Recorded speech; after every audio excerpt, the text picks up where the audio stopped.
নমস্কার বন্ধুরা, মাধুরীর হেসেলে সকলকেই স্বাগত জানাই। আজকে তোমাদের সাথে আমি শেয়ার করতে এসেছি গরম ভাত বা রুটি পরোটা যে কোনো কিছুর সাথে পরিবেশন করার মতো খুবই সুস্বাদু ও স্বাস্থ্যকর নিরামিষ একটা রান্না। আশা করছি তোমাদের এই রেসিপিটি ভালো লাগবে। তাহলে চলো রেসিপিটি ঝটপট করে শুরু করা যাক। এখানে আমি 500 গ্রাম পটল নিয়ে নিয়েছি। পটলগুলোকে অল্প অল্প খোসা রেখে মাঝ বরাবর আমি কেটে নিয়েছি। 50 গ্রাম মতো সয়াবিন। সয়াবিনকে আমি জলের মধ্যে সামান্য পরিমাণে নুন দিয়ে একটুখানি ফুটিয়ে নিয়েছি। তারপর ঠান্ডা করে নিয়ে জলটাকে নিংড়ে নিয়ে ছেঁকে নিয়েছি। আর এখানে 3টে মিডিয়াম সাইজের আলুকে ডুবো ডুবো করে কেটে নিয়েছি। এখন এই থালাটাকে এক সাইডে সরিয়ে রেখে নিয়ে নিলাম একটা বাটি। এই বাটির মধ্যে এখন নিয়ে নিচ্ছি 3 টেবিল চামচ টক দই। এখন দইটাকে খুব ভালো করে ফেটিয়ে নিচ্ছি।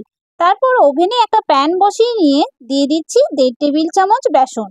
এখন বেসনটাকে লো টু মিডিয়াম ফ্লেমে আমি একটু ভেজে নেব, যতক্ষণ না সুন্দর একটা মিষ্টি গন্ধ উঠে আসে আর এর কালারটা চেঞ্জ হয়ে যায়। দেখো কালারটা চেঞ্জ হয়ে এসছে আর সুন্দর একটা গন্ধও উঠে এসছে। এবার ফ্লেমটাকে অফ করে দিয়ে বেসনটাকে কিছুক্ষণের জন্য ঠান্ডা করে নেব।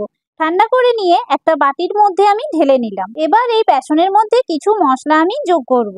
দিয়ে দিচ্ছি 1 চা চামচ হলুদ গুঁড়ো, 1 চা চামচ জিরে গুঁড়ো, 1.5 চা চামচ ধনে গুঁড়ো, 1 চা চামচ কাশ্মীরি লাল লঙ্কা গুঁড়ো। এখন সবগুলোকে বেসনের সাথে খুব ভালোভাবে মিক্স করে নেব। এবার এই বেসন আর মশলার মিশ্রণকে ফেটিয়ে রাখা দইটার মধ্যে দিয়ে দিচ্ছি। এবার খুব ভালোভাবে সমস্ত কিছুকে মিশিয়ে নেব। এরপর ওভেনে একটা কড়াইকে গরম করে নিয়ে দিয়ে দিচ্ছি 2 টেবিল চামচ সর্ষের তেল। তেল গরম হয়ে গেলে দিয়ে দিচ্ছি সামান্য পরিমাণে হলুদ গুঁড়ো আর খুবই সামান্য পরিমাণে নুন। সয়াবিনগুলোকে এর মধ্যে দিয়ে দিলাম। সয়াবিনগুলোকে হালকা লালচে করে ভেজে নেব। দেখো হালকা লালচে করে ভাজা হয়ে গেছে। এখন সয়াবিনগুলোকে একটা বাটির মধ্যে উঠিয়ে রাখছি। এরপর কড়াইয়ের মধ্যে দিয়ে দিচ্ছি 2.5 টেবিল চামচ পরিমাণে সর্ষের তেল।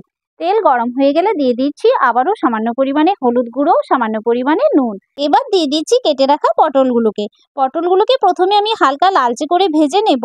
দেখো পটলগুলো হালকা লালচে করে ভাজা হয়ে গেছে। এখন এই পর্যায়ে আমি কেটে রাখা আলুগুলোকে দিয়ে দেব। এবার পটল আর আলুকে খুব সুন্দর করে লালচে করে ভেজে নেব। তোমরা চাইলে পটল আলুকে আলাদা আলাদা করে ভেজে তুলে রাখতে পারো, তবে সেক্ষেত্রে কিন্তু তেলটা একটু বেশি লাগে। আমি রান্নাটাই একটু কম তেল ব্যবহার করতে চাই, তাই এইভাবে একসাথেই ভেজে নিলাম। দেখো পটল আলু খুব সুন্দরভাবে ভাজা হয়ে গেছে। এখন তেলটাকে খুব ভালোভাবে ঝরিয়ে একটা পাত্রে এগুলোকে উঠিয়ে রাখছি। ওই তেলের মধ্যে ফোড়নে দিয়ে দিচ্ছি 1/2 চা চামচ গোটা জিরে, একটা তেজপাতা, 1 ইঞ্চি মতো দারচিনি স্টিক, 4টে এলাচ, 3টে লবঙ্গ। এবার ফোড়নটাকে একটু নাড়াচাড়া করে ভেজে নিয়ে মিষ্টি একটা সুন্দর গন্ধ উঠে গেলে দিয়ে দিচ্ছি একটা টমেটো কুচি। টমেটোটাকে নরম হয়ে যাওয়া অবধি ভেজে নিয়ে দিয়ে দিচ্ছি 1 টেবিল চামচ আদা কাঁচা লঙ্কা বাটা। এখন আদার কাঁচা গন্ধটা চলে যাওয়া অবধি মোটামুটি 2-3 সেকেন্ড মতো ভেজে নিয়ে দিয়ে দিচ্ছি দইয়ের মিশ্রণকে। তবে ফ্লেমটাকে অবশ্যই করে এখানে কিন্তু লোতে রাখতে হবে। দইয়ের বাটি ধুয়ে সামান্য পরিমাণে জল অ্যাড করে দিচ্ছি। এবার খুব ভালো করে মশলাটাকে আমি কষিয়ে নিচ্ছি। ফ্লেমটাকে কিন্তু লোতে রেখেই মশলাটা কষাতে হবে। ফ্লেম যদি হাই বা মিডিয়ামে রেখে মশলা কষানো হয় তাহলে কিন্তু দইটা ফেটে যাওয়ার চান্স থাকে। মশলা খুব ভালোভাবে কষিয়ে নেবার পর ভেজে রাখা সয়াবিনগুলোকে দিয়ে দিলাম আর দিয়ে দিচ্ছি সামান্য পরিমাণে জল। এবার সয়াবিনকে মশলার সঙ্গে খুব ভালোভাবে কষিয়ে নিচ্ছি। মোটামুটি 2-3 মিনিট মতো কষিয়ে নিচ্ছি। এবার এর মধ্যে ভেজে রাখা পটল আর আলুকে দিয়ে দিচ্ছি। পটল আলুকেও আমি কিছুক্ষণ কষিয়ে নেব। সবজিকে মশলার সঙ্গে কিন্তু খুব ভালোভাবে কষাতে হবে। সবজি ভালোভাবে না কষালে রান্নার কিন্তু স্বাদ আসে না। এবার এর মধ্যে দিয়ে দিচ্ছি উষ্ণ গরম জল। জলটা কিন্তু অবশ্যই করে এখানে উষ্ণ গরম দিতে হবে, নইলে কিন্তু স্বাদটা ভালো হবে না।